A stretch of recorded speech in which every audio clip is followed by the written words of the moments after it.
मेरे प्यारे भाई, आप सभी को मेरा नमस्कार। मैं Santosh Singh, director of genius chemistry classes की तरफ से आपके अपने YouTube channel genius chemistry classes में एक बार आपका फिर से स्वागत करते हैं। और देखिए मेरे भाई, जो पीछे की क्लास में मैंने आपको पढ़ाया था एक छोटा सा टॉपिक जिसका नाम था पॉलीमर चैप्टर। मैंने उस पॉलीमर के बारे में आपको काफी डिस्कशन कर दिया था और मैंने काफी चीजों के बारे में आपको बता भी दिया था।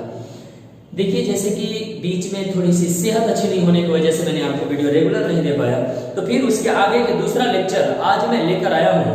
और उस चैप्टर का नाम एक्चुअली जहाँ तक मुझे पता है कि आपको पहले से ही पता है कि चैप्टर हम लोग पढ़ रहे थे पॉलीमर चैप्टर। जिस पॉलीमर चैप्टर में मैंने बस आपको उसका डिफिनेशन उसके बारे में डिस्कस कर चुके थे कि कोई पूछ देगा आपसे पॉलीमर क्या है, तो सर पॉलीमर का मतलब मैंने आपको समझा दिया था। कि फिर से आज हम लोग पढ़ने वाले हैं दोस्तों पॉलीमर, यानी जो पॉलीमर के बारे में मैंने डिस्कशन आपको किया था, उस पॉलीमर के बारे में मैं फिर से एक बार आपको बता दूं कि जो पॉलीमर हम लोग पढ़ रहे थे, इस पॉलीमर के बारे में मैंने आपको समझाया था कि सर ये दो पार्ट्स में मिलकर बने होते हैं, जिसमें से एक पार्ट हम लोग पॉली और दूसरा को मर कहते थे। पॉली का मतलब हुआ करता था मेनी और मर का मतलब होता था यूनिट, यानी कि काफी सारे हिस्से। यूनिट का मतलब होता है हिस्सा और वही मेनी का मतलब होता है बहुत, यानी कि जिसमें बहुत सारे हिस्से होंगे वही पॉलीमर होंगे और इसका मास जो होगा वो काफी ज्यादा हो जाया करता था। तो जहां तक मुझे पता है कि मैंने इतनी चीजें आपको बता दिया था और आप लोग इसको दिलो दिमाग में बैठा लिए थे। मैंने बताया था मेरे दोस्तों कि जो पॉलीमर होते हैं ये मोनोमर से मिलकर बने होते हैं। जो मोनोमर्स होते हैं जो बहुत सारे एक साथ यूनाइट होते हैं, बहुत सारे यूनियन का निर्माण करते हैं, यानी the union of monomers is called polymer, जिसमें यूनियन बनाया करते थे मोनोमर्स आपस में मिलकर, जिसका मास काफी हाई हो जाया करता था। और आगे चल के मैंने वही बताया था कि उसे ही पॉलीमर कहा जाता था। तो जहां तक मुझे पता है कि आपको इसमें कोई दिक्कत नहीं था। सर पॉलीमर जो मोनोमर से बने होंगे, मोनोमर्स क्या है, तो पॉलीमर बनाने में जो भाग लिए होंगे मोनोमर्स के अकॉर्डिंग उसकी नेचर के आधार पर मैंने आपको पढ़ा दिया था दोस्तों कि पॉलीमर दो प्रकार के हुआ करते थे। एक को कहते थे हम लोग होमोपॉलीमर और दूसरा को कहते थे कोपॉलीमर। होमोपॉलीमर का मतलब होता था जिसमें सेम मोनोमर्स भाग लेंगे, एंड कोपॉलीमर का मतलब होता है जिसमें डिफरेंट मोनोमर्स एक साथ यूनाइट होंगे। यहाँ तक चीजें में कोई दिक्कत है तो एक बार जहां भी दिक्कत है आप लोग प्लीज कोशिश कीजिएगा कि मैसेज के जरिए जितना ज्यादा से ज्यादा हो सके उसके बारे में पूछा जाए। जहां भी दिक्कतें आए आप मैसेज कर सकते हैं, मैसेज के जरिए आप मुझ तक पहुंचिए और मुझसे कोशिश कीजिए जितना ज्यादा से ज्यादा हो सके आप मुझसे लेने के लिए। तो आज आइए दोस्तों, आज हम लोग ठीक इसके आगे पढ़ने वाले हैं कि अब सर पॉलीमर का और भी प्रकार होते हैं। बहुत तरह से बांट सकते हैं हम लोग sir, based on nature of monomers के नेचर के आधार पर। उसके बाद हम लोग मान लीजिए किसी ने कह दिया कि क्लासिफिकेशन और एक पॉलीमर का कर दीजिए, तो हम लोग उसको बेस्ड ऑन स्रोत के भी आधार पर हम लोग कर सकते हैं। मोलेकुलर फोर्स के आधार पर भी हम लोग इसको कर सकते हैं। तो बहुत सारे तरीके हैं हमारे पास पॉलीमर को डिवाइड करने का, पॉलीमर को क्लासिफाइड करने का। कोई दिक्कत? तो जहां तक मुझे पता है कि मैंने जो चीज आपको पढ़ाया था दोस्तों, अब उसके आगे आज मैं आपको पढ़ाने जा रहा हूं और वीडियो काफी जबरदस्त होने वाला है। तो मेरे रसूलो अब फिर से एक बार लाइक ठोक दो, जितना ज्यादा से ज्यादा होगा दोस्तों शेयर कर दीजिए इसे, ताकि हमारी एनर्जी डबल और ट्रिपल हो जाए। और आप लोगों से एक और रिक्वेस्ट है दोस्तों कि इस YouTube चैनल को जितना ज्यादा हो सके सपोर्ट कीजिए, ताकि एक बार हम जो हमारे साथ जुड़े हैं उनके साथ तो आए हैं, साथ ही साथ एक बार हम लाइव आए यूट्यूब पर, इसके लिए थोड़ी बहुत आपकी सपोर्ट की जरूरत है। तो आइए दोस्तों, आज मैं आपको पढ़ाने वाला हूं कि क्लासिफिकेशन। आज हम लोग क्या पढ़ने वाले एक बार देखिएगा, classification of polymer. Classification of polymer आज हम लोग पढ़ने वाले हैं पॉलीमर का वर्गीकरण। पॉलीमर को बांटेंगे, इसके पीछे भी मैंने बांटा था। कोई पूछ रहे कि कौन से आधार पर सर आप इसको बांटने के लिए जा रहे हैं, तो कह देना मेरे दोस्तों कि हम इसको बांट रहे हैं बेस्ड ऑन सोर्स। इसको हम लोग किसके आधार पर बांटने जा रहे हैं? सोर्स के आधार पर बांटने जा रहे हैं। तो देखिएगा दोस्तों, आज हम लोग क्लासिफिकेशन ऑफ पॉलीमर पढ़ने जा रहे हैं। क्लासिफिकेशन ऑफ जो पॉलीमर होगा वो कौन से आधार पर बांटने के लिए हम लोग जा रहे हैं? तो बेस्ड ऑन सोर्स के आधार पर, मतलब वो इसका स्रोत के आधार पर, कहां से उत्पन्न होता है, कैसे इसको बना लिए जाते हैं, क्या इसको कंपनी या किसी लैब में मैन्युफैक्चरिंग किया जाता है, या फिर नेचुरली हमको प्राप्त हो जाते हैं, या फिर नेचर को हम लोग उसमें उसको मॉडिफाई करके एक नए पॉलीमर का निर्माण करते हैं। हैं। तो इन सारी चीजों की जानकारी हम लोग इसमें लेने वाले हैं। तो कह दीजिएगा सर देयर आर 3 टाइप्स, इसके 3 प्रकार मिलकर हमारे पास रेडी हो जाते हैं। याद रखिएगा इसमें से पहला पॉलीमर्स जो कि बेस्ड ऑन सोर्स के आधार पर बांटा जाता है, उसमें पहला को हम लोग कहते हैं नेचुरल पॉलीमर। पहला को हम लोग क्या कहते हैं दोस्तों? Natural polymer. नेचुरल पॉलीमर का मतलब क्या होता है दोस्तों कि इसमें नेचर से प्राप्ति होगी। और दूसरा पॉलीमर का नाम हमारे पास होगा आर्टिफिशियल पॉलीमर, या याद रखिएगा इसी को दुनिया कहती है साइंथेटिक पॉलीमर, है ना। एक को कहते हैं हम लोग नेचुरल पॉलीमर, दूसरा को कहते हैं आर्टिफिशियल पॉलीमर, या इसी को कहते हैं हम लोग साइंथेटिक पॉलीमर। और एक जो तीसरे नंबर पर आता है इसको हम लोग कहते हैं सेमी साइंथेटिक पॉलीमर।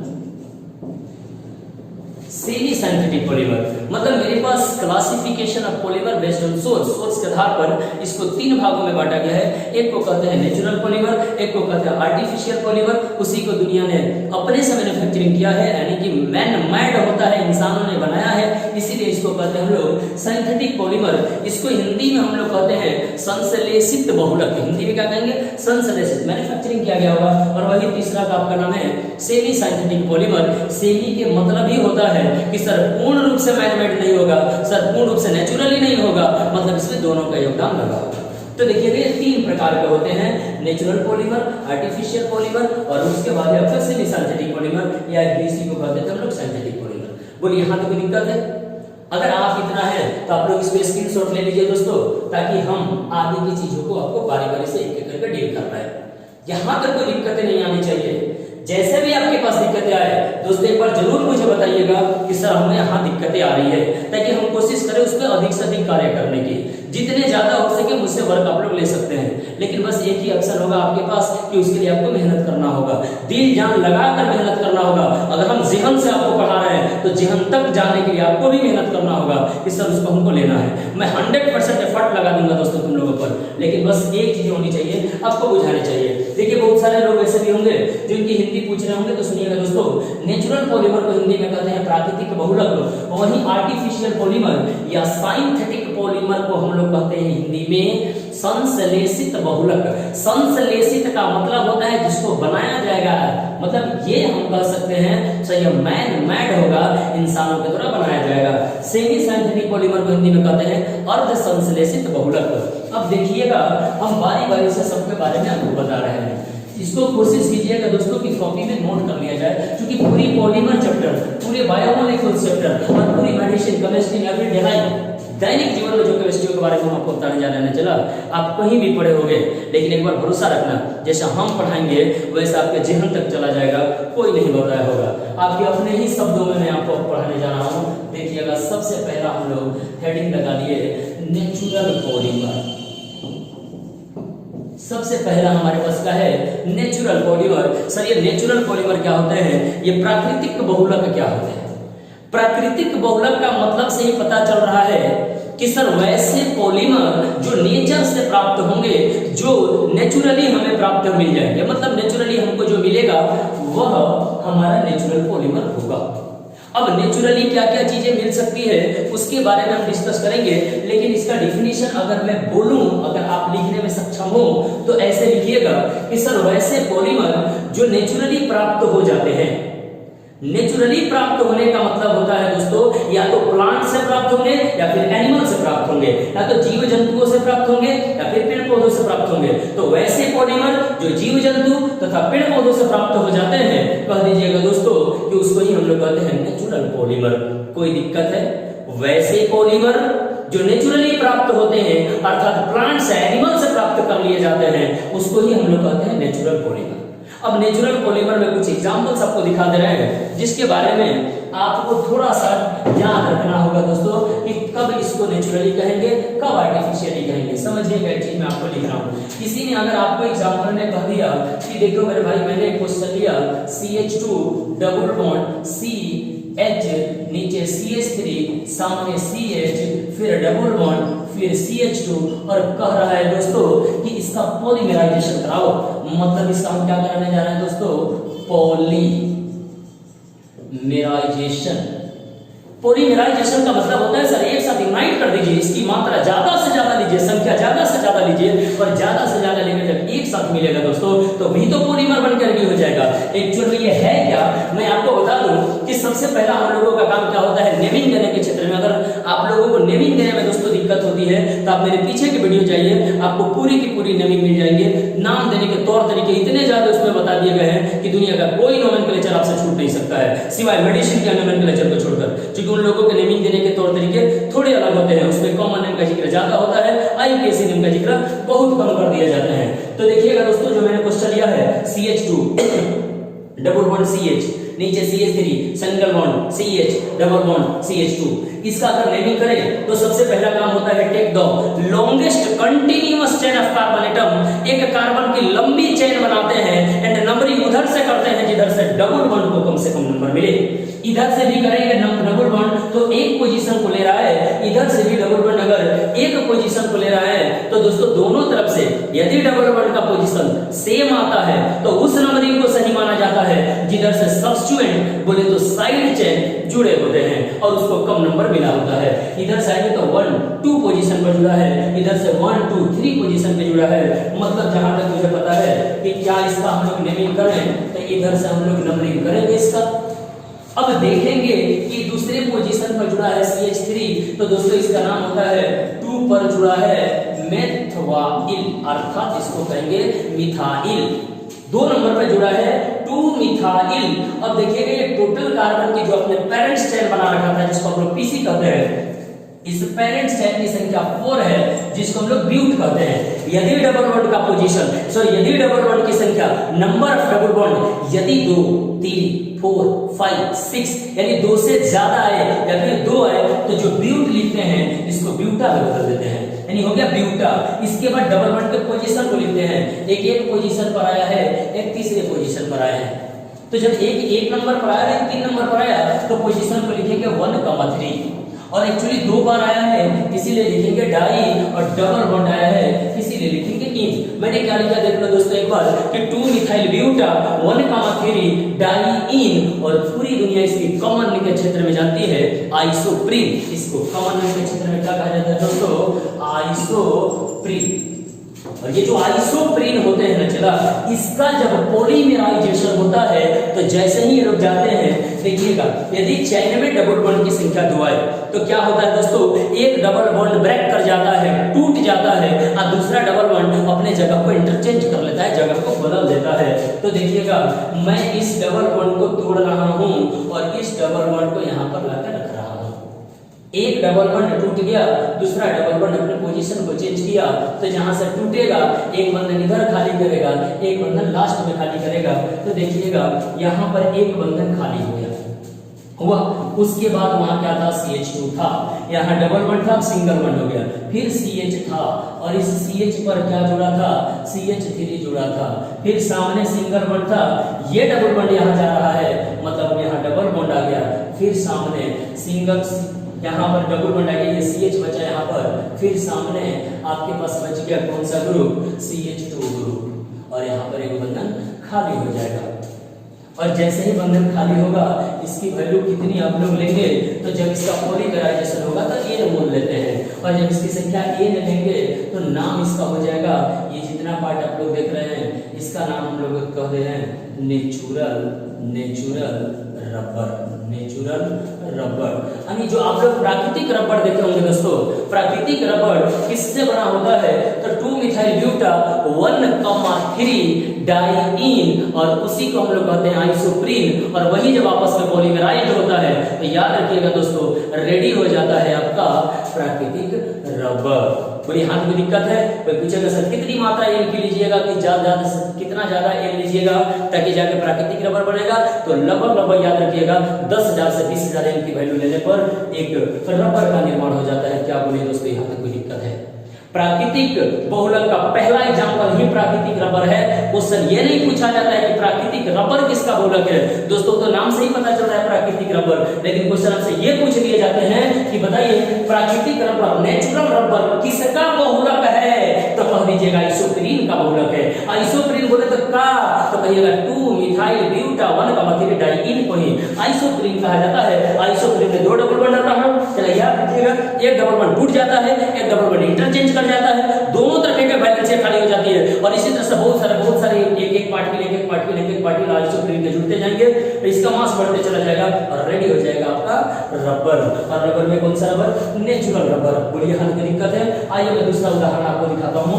दोस्तों इसको जितना ज्यादा से ज्यादा हो सके ना आप इसको रिपीट करके देखिएगा, लेकिन उम्मीद करते हैं ये एक बार में समझ में आ जाएगा, दूसरी बार यहाँ पहुंचने की कोई जरूरत नहीं होगी।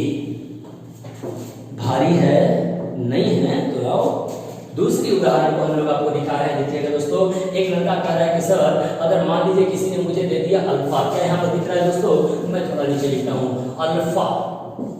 अल्फा एमिनो एसिड किसी ने ले लिया, अल्फा एमिनो एसिड ले लिया। दोस्तों मैं पीछे ही पढ़ा चुका हूं जब मैंने सब्स्टिट्यूटेड एसिड बताया था, अब पीछे की वीडियो एक बार देखिएगा आपको दिख जाएगा। दोस्तों अल्फा एमिनो एसिड जब आपस में पॉलीमराइज्ड होते हैं तो इसका हमको एन मोल लेना पड़ जाता है, और तब इसको हम लोग क्या करेंगे, पॉलीमराइजेशन की प्रक्रिया को दिखाएंगे। और जैसे ही आपस में पॉलीमराइज्ड होंगे, याद रखिएगा ये बदल जाएंगे सेलुलोज में, जिसको आप पहले से ही जानते होंगे, सेल्यूलोज में बदल जाएंगे। एक चीज मैं आपको और बता दूं कि जब अल्फा एमिनो एसिड बहुत सारे आपस में यूनाइट होते हैं तो प्रोटीन का भी निर्माण करते हैं। तो याद रखिएगा ये प्रोटीन का भी बहुलक होता है।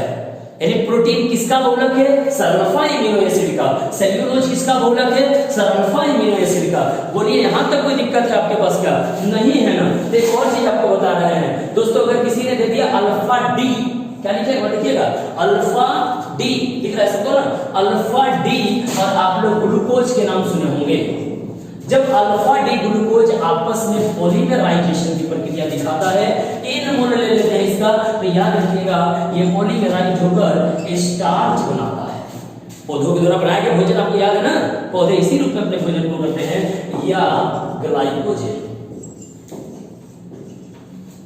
या ग्लाइकोजेन। ये रट जाना दोस्तों एकदम कि क्वेश्चन में पूछेगा सेलुलोज किसका बहुलक है, कह दीजिएगा अल्फा एमिनो एसिड का। एक और मैं आपको बात बता दूं दोस्तों कि अल्फा जहां आप लिखे हो, अगर वहां खाली बीटा लिख दोगे, बीटा डी ग्लूकोज, क्या बोले सुनिएगा ठीक से दोस्तों, बीटा डी ग्लूकोज की एन मात्रा लेकर पॉलीमराइजेशन कराओगे तो याद रखना दोस्तों यहाँ स्टार्च और ग्लाइकोजन नहीं बनता है, यहाँ फिर से सेलुलोज बनकर निर्माण हो जाता है। ये काफी एक्सेप्शनल टॉपिक होते हैं। एक्सेप्शनल क्या है, कहने का मतलब है खाली यहाँ पर अल्फा की जगह बीटा बन गया, दोस्तों याद रखिएगा वहां पर पहुंच जाइएगा सेलुलोज के पास। ठीक इसी तरह से अगर कोई भी क्वेश्चंस आपको दिए जाते हैं तब याद रखिएगा कि ये जितना इधर देख रहा है cellulose, protein, starch, glycogen, natural rubber, या उसी तरह से आपसे कोई कह दे उल, या कोई आपसे इसी तरह से कह दे सिल्क, ईटीसी, ये सारे के सारे भी नेचुरल पॉलीमर के क्षेत्र में गिने जाते हैं। आप इधर भूल जाइए, इधर रट जाइए। क्वेश्चन आएगा निम्न में से कौन प्राकृतिक बहुलक है, या तो ग्लूकोज या तो सेलुलोज दिया होगा, या फिर प्रोटीन दिया होगा, स्टार्च दिया होगा, ग्लाइकोजन दिया होगा, वो दिया होगा, सिल्क दिया होगा, नेचुरल रबर दिया होगा, पता नहीं इसमें कोई ऑप्शन में आएगा सर वही तो होगा आंसर। कोई दिक्कत है तो एक बात मुझे बताइएगा, कोई दिक्कत है? अगर दिक्कत नहीं है तो क्या आप समझ चुके होंगे सर जो नेचुरली प्राप्त होता है वही तो प्राकृतिक बहुलक कहलाता है। और दूसरा टॉपिक पर हम लोग पहुंच रहे हैं कि दूसरा मैंने लिखा था चला कि आर्टिफिशियल पॉलीमर या साइंथेटिक पॉलीमर। ये साइंथेटिक पॉलीमर क्या होते हैं दोस्तों, अब आइए हम लोग दूसरों पर डिस्कस करते हैं। ये दोस्तों उतारते रहिएगा कॉपी में नोट कीजिए ताकि बोर्ड के लेवल से लेकर आपको और भी बहुत सारे लेवलों में ये काम आएंगे, चाहे आप किसी एंट्रेंस एग्जाम की तैयारी कर रहे हो या फिर कॉम्पिटिटिव में कोई भी तैयारी कर रहे हो, कोई दिक्कत नहीं आनी चाहिए। इतने रगड़ के पढ़ो मेरे रसगुल्लो ताकि एग्जाम सेंटर पर एक भी क्वेश्चन ऐसा ना आए कि तुम ये मत कह देना कि सर ये समझ नहीं आ रहा है। वो मेरी जिम्मेवारी है, जो लोग हमारे YouTube चैनल से जुड़े हैं उनको आगे तक लेकर जाना, पूरी होल सिलेबस को कंप्लीट कराना, वो मेरी जिम्मेवारियां है। इसलिए दोस्तों आप मेरे साथ अंत तक जुड़े रहिएगा। वीडियो को उस वीडियो को भगा कर स्किप करके देखना। अगर ऐसा पढ़ते रहिएगा तो उम्मीद करते हैं कि उससे कुछ नहीं होता है। आपको सब कुछ आता है, लेकिन कुछ देर के लिए मान लिया जाता है मुझे कुछ नहीं आता है, अभी बहुत कुछ पाना है। इसलिए खूब ज्यादा मेहनत कीजिए, खूब रगड़िए, इतना रगड़िए कि घिस जाइए, ताकि जितना ज्यादा घिसिएगा आप हीरे और डायमंड की तरह याद रखिएगा महंगे होते जाइएगा। तो अब आइए दोस्तों दूसरे नंबर पॉलीमर को, आपको अभी मैंने कुछ देर पहले बताया था कि दूसरा पॉलीमर को हम लोग कहते हैं सिंथेटिक पॉलीमर।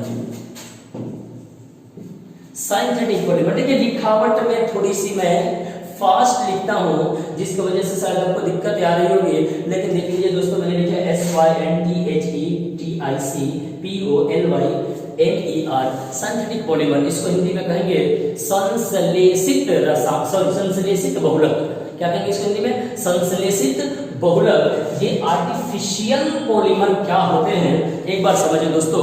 आर्टिफिशियल का मतलब ही होता है जिसे मानव ने बनाया हो, और तुमको तो पता है दोस्तों कि मानव जब भी कोई पॉलीमर बनाएगा तो घरों में अपने कढ़ाई तसले और कुकर में तो बनने वाला है नहीं, तो बनेगा कहाँ दोस्तों? ये तो कह दीजिएगा सर लैब में बनेगा, प्रयोगशाला में बनेगा, और जब ये प्रयोगशाला में बनाया जाएगा तो कह दीजिएगा आर्टिफिशियल पॉलीमर के नाम से जाना जाएगा। यहाँ तो कोई दिक्कत है? तो एक बार बोलिए, वैसा पॉलीमर जिसे मानव ने प्रयोगशाला में बनाया हो उसी को हम लोग कहते हैं दोस्तों सिंथेटिक पॉलीमर। वैसा पॉलीमर जिसे मानव ने मैन मेड मतलब मानव के द्वारा निर्मित किया गया पॉलीमर ही कहा जाता है सिंथेटिक पॉलीमर। क्या वर्ष बोलो समझ में आ रहा है कि नहीं आ रहा है? अगर नहीं आ रहा है तो तुरंत कमेंट करो कि सर ये समझ में नहीं आ रहा है, क्योंकि मैं ऑफलाइन बैच नहीं चला रहा हूँ, ऑनलाइन चला रहा हूँ, थोड़ा जल्दी बोल रहा हूँ, इसलिए ताकि आपकी एमबी भी बच जाए दोस्तों। समझ रहे बात ना? नहीं तो मैं ऐसा कर दूं, वैसा पॉलीमर जिसे मानव ने प्रयोगशाला में बनाया हो उसे सिंथेटिक पॉलीमर कहते हैं।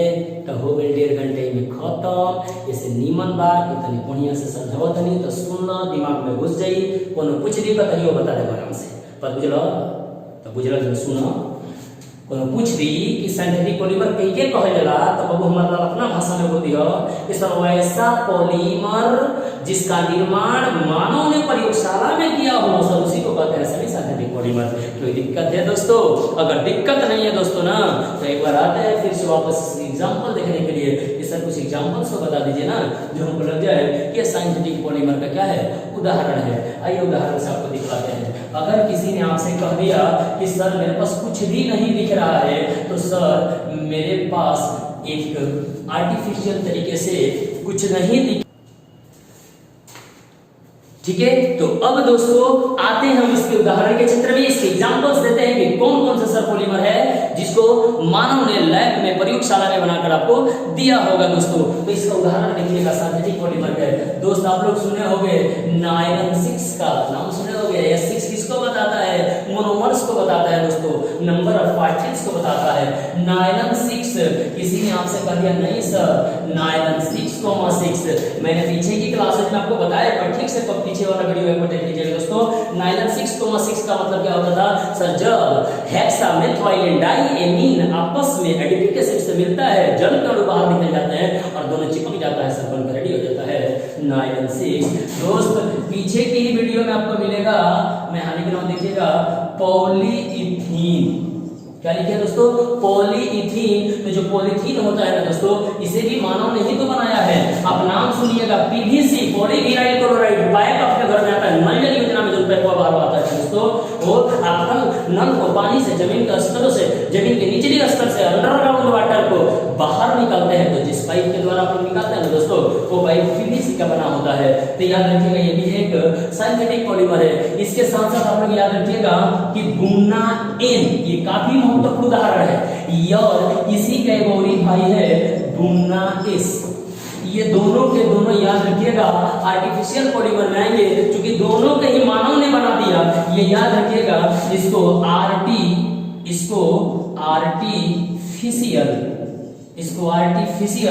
रबर भी कहा जाता है, यानी ये कृत्रिम रबर है, इसे मानव ने बनाया है। क्वेश्चन आता है निम्न में से कौन कृत्रिम रबर है, या तो गुना ए देख लीजिएगा या फिर गुना ए से देख लीजिएगा। दिक्कतें नहीं आनी चाहिए किसी भी हालात में, आपको ऑब्जेक्टिव क्वेश्चन जैसे भी उठा है उसको छोड़ना नहीं है दोस्तों। गुना एस बनाना आपको सिखाएंगे, फिर आप समझिएगा कि इसको हम लोग आर्टिफिशियल रबर के नाम से जानते हैं, अर्थात इसी को कृत्रिम रबर कहा जाता है। कोई पूछेगा सर किसके वजह से, किसके मिलने से बनता है, तो कह देना दोस्तों कि सर यह नियोप्रीन के मिलने से बनता है। जब नियोप्रीन आपस में बहुत सारे यूनाइट होते हैं, आपस में बहुत सारे मिल जाते हैं, तो याद रखिएगा दोस्तों कि नियोप्रीन के मिलने से ही गुना एन और गुना एस का निर्माण होता है। ये चीजें आपके ध्यान तक पहुंच जाने चाहिए कि सर प्राकृतिक रबर कह दीजिएगा दोस्तों आइसोप्रीन का बहुलक है, कहेगा आर्टिफिशियल रबर कहिएगा नियोप्रीन का बहुलक है, कोई कहेगा नियोप्रीन का बहुलक से कई गो रबर बना है, कहिएगा दो गो। गुना एन और गुना एस दोनों आर्टिफिशियल रबरों का उदाहरण है। तो इतनी नहीं और होता है पॉलिएस्टर, ये बहुत सारे उदाहरण है जिसको हम लोग इसमें आर्टिफिशियल इस तरीके से अर्थात सिंथेटिक पॉलीमर लिस्ट में लेते हैं। बोलिए यहाँ तो कोई दिक्कत है? अगर दिक्कत नहीं है तो लाइक ठोक दो दोस्तों। अगर अभी तक आप लोग हमारे यूट्यूब चैनल को सब्सक्राइब भी नहीं किया है दोस्तों, तो ये तो काफी गलत बात है भैया। अगर तुम्हारा लिए हम मेहनत कर रहे तो हमारा लिए कौन करेगा? मैं बताओ, उन्हें पैसा तो ले नहीं रहे। देखो खाली लाल बटन जो नीचे वाला इधर होगा ना, उसको सब्सक्राइब करो। देखो बगलवा में ऐसा सिंबल दिखा होगा, लाइक करो। नीचे वाला मत मार दिया, हमारा ना बुझाई तो वीडियो छोड़ दिया, लेकिन ओकरा के नीचे वाला मत मारिए दादा, ना तो आप कहीं तोरा चक्कर में चलो हमारे यूट्यूब चैनल में खत्म हो जाए, है ना। तो हाथ जोड़ के रिक्वेस्ट है, एक लाइक, एक कमेंट, एक शेयर और एक सब्सक्राइब आपसे बनता है। अब घर में जितना उतना फोन होगा ना दोस्तों, जो कहिएगा कि संतोष सर से पढ़ना चाहते हैं, कहना आइए सब्सक्राइब कर देते हैं और सर घर बैठे आपको पढ़ाएंगे, आप आराम से पढ़ते रहिएगा। तो हमारे यहाँ सब पढ़े सब बढ़े वाली धंधा है, समझ रहे हो? नहीं समझ रहे हो तो यहाँ तक कोई दिक्कत है तो बताइए आप पक्का एकदम।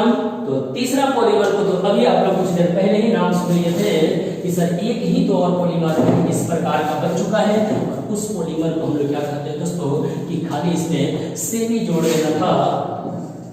Semi synthetic polymer. Semi synthetic का मतलब क्या होता है दोस्तों? सेमी का मतलब होता है अर्ध, अर्ध का मतलब आधा, आधा तार आधा हमारा, आधा तार आधा हमारा। तो प्राकृतिक हम आर्टिफिशियल और दोनों जन मिल के नया बना लीजिए सब सेमी सिंथेटिक, बुझलो ना था। वैसे पॉलीमर जो प्राकृतिक हो लेकिन उसको मानव ने अपने से मॉडिफाई करके नया पॉलीमर का तैयार किया हो, तो कहिएगा सर वही कहलाता है अर्ध संश्लेषित पॉलीमर। नाम से ही पता चला, अर्ध बने आधा, संश्लेषित मैंने बनावटी, आधा इंसान बनौले हुई, लेकिन बाकी तो उसमें नेचुरली होगा। डिफिनीशन कैसे दीजिएगा दोस्तों? तो कह दीजिएगा सर कि वैसे नेचुरल पॉलीमर जिसे केमिकली ट्रांसफॉर्मेशन के द्वारा, रासायनिक रूपांतरण के द्वारा या रासायनिक प्रक्रिया के द्वारा उसके एक नए पॉलीमर का निर्माण कर लेते हैं, उसे ही हम लोग कहते हैं सेमी सिंथेटिक पॉलीमर, अर्ध संश्लेषित पॉलीमर। कोई दिक्कत है? अगर वीडियो में दोस्तों बोर्ड चमक रहा हो तो घबराइएगा नहीं, और बोर्ड देख के हमको न जज कीजिएगा प्लीज। बहुत ऐसे लोग ये कहते हैं कि सर का बोर्डवा ठीक नहीं है दोस्तों, पढ़ाई समझ में आया तो बोर्ड से काले नजर है। अब हमारे पास अभी का तो है नहीं कि बड़का बड़का ऑनलाइन वाला बोर्डवा खरीद ले, जब ऐसे खसकाते रहेंगे सब अपने आप आते रहेगा, नहीं, ये यहाँ से निकालते हैं और तब तुमको दे रहे दोस्तों। तो थोड़ा हेल्प मेरा करते रहिएगा, सब्सक्राइब चैनल को बढ़ाते रहिएगा। सेमी सिंथेटिक पॉलीमर क्या कहते हैं दोस्तों? सर वैसे नेचुरल पॉलीमर जिसे रासायनिक रूपांतरण, केमिकली ट्रांसफॉर्मेशन के द्वारा एक नए पॉलीमर का निर्माण कर लिया जाता है, कहिएगा सर सेमी सिंथेटिक पॉलीमर के नाम से जाना जाता है। याद रहेगा कि नहीं रहेगा? इसका एक एग्जांपल आपको दिखाते हैं दोस्तों कि कौन सेमी सिंथेटिक पॉलीमर होगा। आप लोग नाम सुने होंगे कि सर मेरे पास अभी कुछ देर पहले मिला था नेचुरल पॉलीमर। क्या मिला था? Natural rubber. क्या मिला था दोस्तों? Natural rubber. आप इसका क्या करिएगा कि थोड़ा इसमें सल्फर मिला के गर्म कर दीजिएगा, और जैसे ही सल्फर मिला के गर्म कीजिएगा ना, यही नेचुरल रबर तुरंत बदल जाएगा। और जब ये नेचुरल रबर अपने रूप को बदलता है तो वल्कनाइज्ड हो जाता है। क्या हो जाता है? बोलिए एक बार, वल्कनाइज्ड पॉलीमर का निर्माण करता है, वल्कनाइज्ड रबर का निर्माण करता है। क्या बोले हैं दोस्तों कि जब नेचुरल रबर में सल्फर मिला के गर्म किया जाता है तो याद रखिएगा वल्कनाइज्ड रबर का निर्माण होता है। जब मैं आपको पढ़ाऊंगा आगे चल के रबर बनाना, वल्कनाइजेशन प्रक्रिया क्या है, वल्कनीकरण क्या है, तो वहां पर आपको बताऊंगा कि सर कभी कभी क्लोरीन का भी प्रयोग होता है। आगे आप टेंशन न लीजिएगा, सारी चीजें आएंगी। ठीक इसी तरह से अगर किसी ने आपसे कह दिया होता कि सर मान लीजिए हमारे पास है सेल्यूलोज और हमने इसमें मिला दिया एसिटिक एनहाइड्राइड, एसिटिक एनहाइड्राइड, थोड़ा फास्ट लिखते हैं दोस्तों, एक घबराना नहीं है। और देखिएगा जब इसका पॉलीमराइजेशन होता है दोस्तों, अर्थात पॉलीमराइजेशन, जब इसका पॉलीमराइजेशन होता है तो याद रखिएगा यही सेल्यूलोज एसिटिक एनहाइड्राइड जब आपस में पॉलीमराइज होता है तो कह दीजिएगा कि सर यहाँ पर मिलने के बाद ये आर्टिफिशियल पॉलीमर बनता तो जरूर है, लेकिन कौन सा बन के रेडी हो जाता है तो याद रखिएगा ये बन जाता है सेल्यूलोज। यहाँ पर जो बनता है ना वो डाई एसीटेट बन जाता है। तो सेल्यूलोज डाई एसीटेट ये सेमी सिंथेटिक पॉलीमर का उदाहरण है। इसके अलावे आप लोग नाम याद रखिएगा तो कोई कह देगा आर्टिफिशियल, आप रेयन के नाम सुने होंगे दोस्तों। ये वही रेयन है जो नकली रेशम के नाम से भी जाने जाते हैं। यह रेशम के जैसा ही दिखता है लेकिन रेशम होता नहीं है। रेयन ले लीजिए, इंसान भी सिल्क बनाता है दोस्तों, तो ये हो गया आर्टिफिशियल सिल्क कहिए, चाहे आर्टिफिशियल रेयन कहिए, एंटीपीसी कहिए, ये जितनी भी चीजें मैंने पढ़ाया है ये सब सेमी सिंथेटिक पॉलीमर का उदाहरण है। बोलिए कोई दिक्कत है? अगर दिक्कत नहीं है तो मैंने क्या क्या बोला है बस 1 मिनट दीजिए, मैं रिवाइज करा दूं आपको। मैंने पढ़ाया था classification of polymer based on source, स्रोत के आधार पर पॉलीमर के प्रकार। जब मैंने सोर्स के आधार पर पॉलीमर के प्रकार पढ़ाया था तो मैंने बोला था दोस्तों ये 3 प्रकार का होते हैं, नेचुरल पॉलीमर, आर्टिफिशियल या synthetic polymer, semi synthetic polymer. Natural polymer कहता है जो प्लांट से, एनिमल से प्राप्त होंगे, जिसमें मानव का कोई योगदान नहीं रहेगा, तो उसको कहिएगा सर ये नेचुरली है। उस नेचुरली में मैंने आपको बताया था आइसोप्रीन का बहुलक आपका प्राकृतिक रबर होगा। उसके अलावे जो भी चीज आपको सेलुलोज, स्टार्च, प्रोटीन, ग्लाइकोजन, ये सारे के सारे लोग आप याद रखिएगा नेचुरल पॉलीमर के उदाहरण होंगे। दूसरा में मैंने आपको बताया था दोस्तों, दूसरे नंबर का नाम मैंने दिया था आर्टिफिशियल पॉलीमर या सिंथेटिक पॉलीमर। इसको मैंने बताया था जिसे मानव ने प्रयोगशाला में खुद से बनाया हो, लैब में बनाया जाए और मैन मेड हो। तो मैन मेड का मतलब होता है जिसे मानव ने बनाया हो। तो जब कोई भी पॉलीमर प्रयोगशाला में मानव के द्वारा बनाए जाएंगे तो याद रखिएगा दोस्तों कि वह पॉलीमर कहलाएगा किस नाम से, तो याद रखिएगा वह पॉलीमर आपका आर्टिफिशियल या सेमी सिंथेटिक पॉलीमर के नाम से जाना जाएगा दोस्तों। और जो सेमी सिंथेटिक पॉलीमर सॉरी दोस्तों वो आपका सिंथेटिक पॉलीमर कहलाएगा। और जो सिंथेटिक पॉलीमर का मैंने उदाहरण आप लोगों को दिया था वो याद रखिएगा नायलॉन 6.6। उसके अलावा पीवीसी आप ले लीजिएगा, पेन भी ले सकते हैं। इसके अलावा आप लोग ले सकते हैं, मान लीजिए कि आर्टिफिशियल में रबर था, बुना एस, इसके बाद पॉलीथीन, पॉलिएस्टर, टेनिलीन, ये सारे के सारे एटीसी वो सब सेमी सिंथेटिक पॉलीमर का उदाहरण होंगे।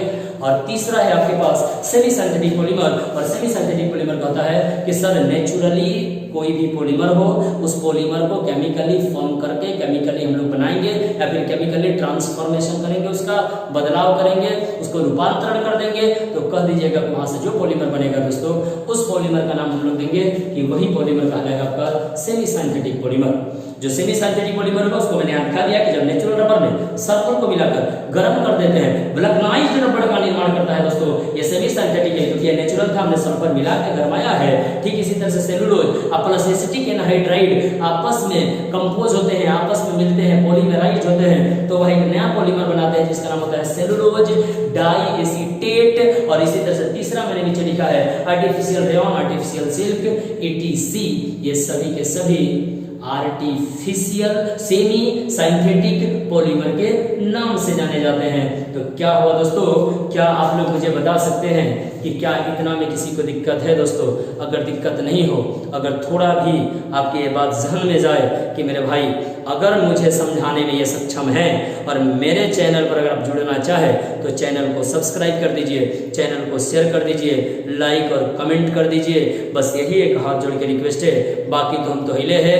याद रखिएगा आपका साथ कभी छोड़ने वाले हम नहीं हैं। इसलिए दोस्तों रिक्वेस्ट है कि बस मुझे थोड़ा सपोर्ट कीजिए यूट्यूब पर। बाकी मैं ऑफलाइन बैच में भी हूँ, लेकिन मुझे उससे कोई मतलब नहीं है। मैं चाहता हूँ ज़्यादा से ज़्यादा बच्चे मेरे साथ जुड़े, जितना ज़्यादा हो सके इसको शेयर कीजिए, अपने हर एक आईडी पर शेयर कीजिए दोस्तों, क्योंकि मुझे बहुत कुछ इसके बारे में जानकारी नहीं है। बस मुझे जो आता है मैं उसको ईमानदारी पूर्वक आप तक पहुँचाना चाहता हूँ। ठीक है, फिर मिलते हैं अगले वीडियो में दोस्तों।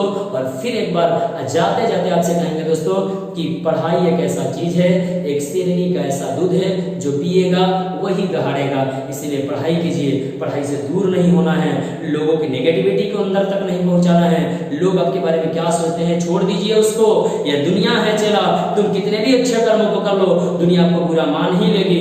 इसीलिए मैं आपसे रिक्वेस्ट करता हूं कि दुनिया के बातों में न आए। Don't compare of any other students, आप किसी से तुलना नहीं करें। आपके पास जो है आपका अपना 100% है, और आपको आपसे अच्छा कोई नहीं जानता है, तो फिर दूसरे की तुलना करना ही बेकार है। आपसे रिक्वेस्ट है, खूब पढ़िए, हर एक सब्जेक्ट पे मेहनत कीजिए, लेकिन ध्यान रहे एक लक्ष्य होना चाहिए। उस लक्ष्य को पाने के लिए बाबू रगड़ना पड़ता है, नींद को खत्म कर। तो ठीक है दोस्तों, फिर से एक बार जीनियस केमिस्ट्री क्लासेस की तरफ से इस यूट्यूब में आपका हार्दिक स्वागत है, और लास्ट तक वीडियो को देखने के लिए बहुत बहुत आपका धन्यवाद दोस्तों। इसे शेयर, सब्सक्राइब और कमेंट जरूर कीजिएगा।